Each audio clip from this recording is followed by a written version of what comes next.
বিশ্ব সংবাদে আপনাকে স্বাগতম। শুরুতেই জানিয়ে দিব সংবাদ শিরোনাম, তারপর বিস্তারিত। তবে বিস্তারিত জানার আগে আপনি ভিডিওটি কোথা থেকে দেখতেছেন সেটি অবশ্যই কমেন্টে জানিয়ে যাবেন। দর্শক, শুরুতেই সংবাদ শিরোনাম। ইরান যুদ্ধে মার্কিন আহত সেনার সংখ্যা 600 ছাড়িয়েছে। ইরান যুদ্ধের পর প্রথমবার বৈঠকে ট্রাম্প নেতানিয়াহু। ইরানের মশা নৌবহরের প্রশংসায় পুতিন। ইরানি জাহাজে ইউক্রেনের হামলায় রাশিয়ার প্রতিক্রিয়া। এতক্ষণ শুনছিলেন শিরোনাম, এবার বিস্তারিত। গত ফেব্রুয়ারি মাসে ইরান যুদ্ধ শুরু হওয়ার পর এ পর্যন্ত 600 জনের বেশি মার্কিন সেনা আহত হয়েছেন। সম্প্রতি প্রকাশিত নতুন তথ্যে যুদ্ধাহত সেনার এই বড় সংখ্যাটি জানা গেছে। নতুন হিসাব অনুযায়ী এখন পর্যন্ত 624 জন মার্কিন সেনা আহত এবং 18 জন নিহত হয়েছেন। মার্কিন প্রতিরক্ষা দপ্তর গত রোববার হতাহতের সঠিক হিসাব রাখতে একটি নতুন রিপোর্টিং পদ্ধতি চালু করেছে। এর মাধ্যমে হতাহতের সামগ্রিক হিসাবকে অপারেশন অ্যাপিক ফিউরি এবং ওভারসিজ অপারেশন এই দুই ভাগে বিভক্ত করা হয়েছে। কিন্তু নতুন এই পদ্ধতি চালুর পর থেকে তথ্য লুকানোর চেষ্টা ও অস্বচ্ছতার গুরুতর অভিযোগ উঠেছে। নতুন তথ্য অনুযায়ী 7 জুলাইয়ের পর থেকে মার্কিন সামরিক বাহিনীতে কর্মরত 207 জন আহত হয়েছেন, যাদের মধ্যে 182 জন সেনা সদস্য। তবে সংশ্লিষ্ট কর্মকর্তারা জানিয়েছেন 7 জুলাইয়ের পর আহত হওয়া সেনাদের মধ্যে অন্তত 96% ইতিমধ্যে সুস্থ হয়ে পুনরায় নিজেদের দায়িত্বে ফিরেছেন। এই নতুন বিভাজন ও হিসাবের পরিবর্তন নিয়ে এখন মার্কিন প্রশাসনের নীতি নির্ধারকদের মধ্যে তীব্র সমালোচনা চলছে। হতাহতের নাম দুই ভাগে ভাগ করায় তীব্র ক্ষোভ প্রকাশ করেছেন ডেমোক্রেট সিনেটররা। ইউরোপে মার্কিন বাহিনীর সাবেক commander lieutenant general Ben Hodges এই হিসাবের সত্যতা নিয়ে সরাসরি প্রশ্ন তুলেছেন। অন্যদিকে ট্রাম্পের সমালোচক রিপাবলিকান কংগ্রেস সদস্য থমাস মেসি এই নতুন বিভাজনকে একটি হাস্যকর চালাকি হিসেবে আখ্যা দিয়েছেন।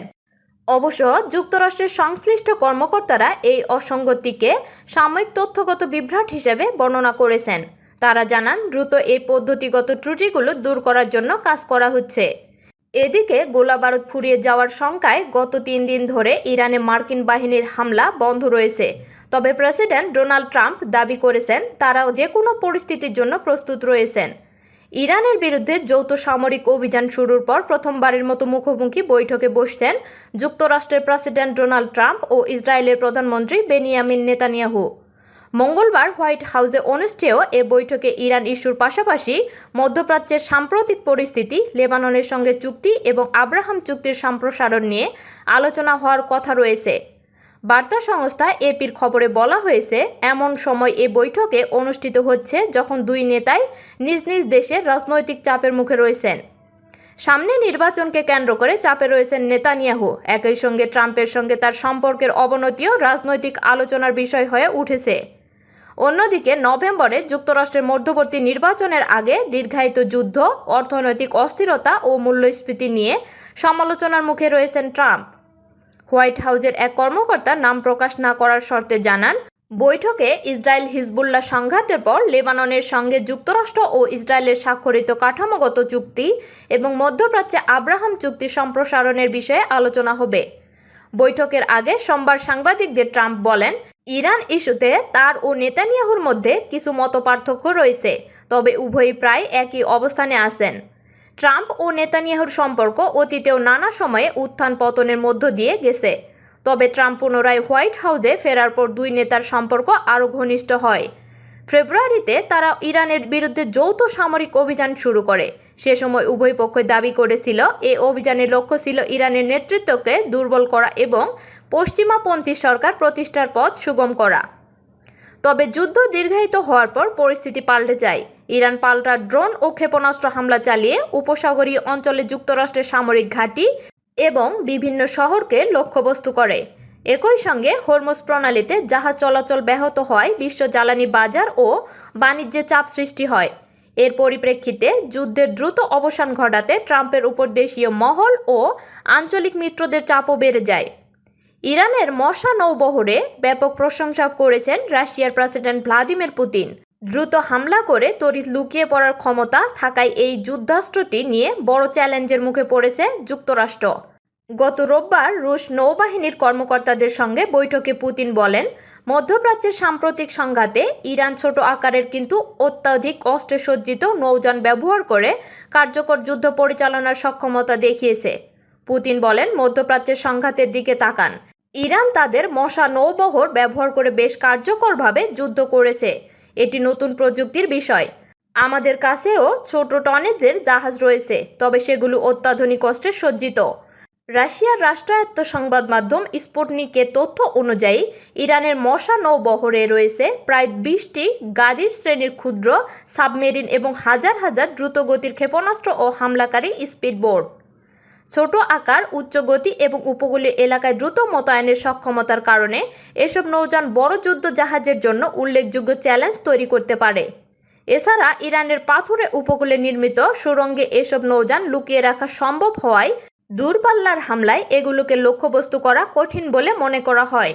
রাশিয়ায় নিযুক্ত ইরানের রাষ্ট্রদূত কাজেম জালালি বলেছেন, কাস্পিয়ান সাগরে ইউক্রেনের ড্রোন হামলার শিকার হওয়া ইরানি জাহাজটি সম্পূর্ণ বেসামরিক ছিল এবং এতে কোনো সামরিক মালামাল বহন করা হচ্ছিল না। সোমবার ইরানের রাষ্ট্রায়ত্ত বার্তা সংস্থা IRNA-কে দেওয়া সাক্ষাৎকারে তিনি ইউক্রেনের ওই হামলাকে অপরাধমূলক কর্মকাণ্ড হিসেবে আখ্যায়িত করেন। জালালি জানান, হামলায় একজন ইরানি নাগরিক নিহত এবং আরও কয়েকজন আহত হয়েছেন। নিহতের পরিবারের প্রতি তিনি গভীর সমবেদনা জানান।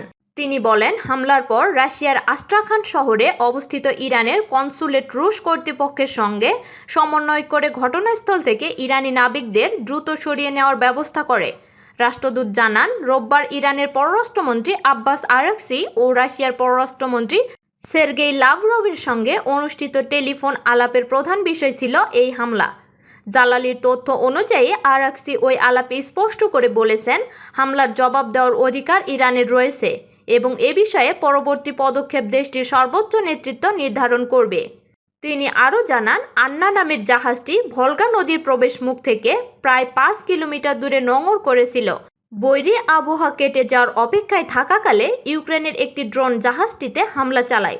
রাশিয়ার আঞ্চলিক জলসীমার ভেতরে হামলা হওয়ায় মস্কোর পাল্টা প্রতিক্রিয়া জানানো উচিত কিনা এমন প্রশ্নের জবাবে জালালি বলেন, এ ধরনের প্রত্যাশা যৌক্তিক। তিনি বলেন, বন্ধুত্বপূর্ণ দেশ হিসাবে রাশিয়া এই অপরাধমূলক হামলার বিষয়ে কঠোর ও গুরুত্ব সহকারে প্রতিক্রিয়া জানাবে, এমনটা ইরান আশা করছে। দখলদার ইসরায়েলের প্রধানমন্ত্রী বেনিয়ামিন নেতানিয়াহুর যুক্তরাষ্ট্র সফরের প্রতিবাদে হোয়াইট হাউজের সামনে বিক্ষোভ করেছেন ফিলিস্তিনপন্থী শত শত আন্দোলনকারী। সোমবার ওয়াশিংটনে অনুষ্ঠিত এ বিক্ষোভে অংশগ্রহণকারীরা ফিলিস্তিনের পতাকা বহন করেন এবং ইসরায়েলের প্রতি যুক্তরাষ্ট্রের সমর্থনের সমালোচনা করে বিভিন্ন স্লোগান ও প্লে কার্ড প্রদর্শন করেন। বিক্ষোভকারীদের হাতে থাকা প্লে কার্ডে লেখা ছিল, যুক্তরাষ্ট্র ইসরায়েলের যুদ্ধযন্ত্র বন্ধ করো, ওয়াশিংটনে ইসরায়েলের প্রভাব উন্মোচন করো এবং ফিলিস্তিনিদের মানবাধিকারও গুরুত্বপূর্ণ। নেতানিয়াহু মঙ্গলবার মার্কিন প্রেসিডেন্ট ডোনাল্ড ট্রাম্পের সঙ্গে বৈঠকের উদ্দেশ্যে ওয়াশিংটনে পৌঁছানোর পরেও হোয়াইট হাউসের বাইরে এই বিক্ষোভ অনুষ্ঠিত হয়।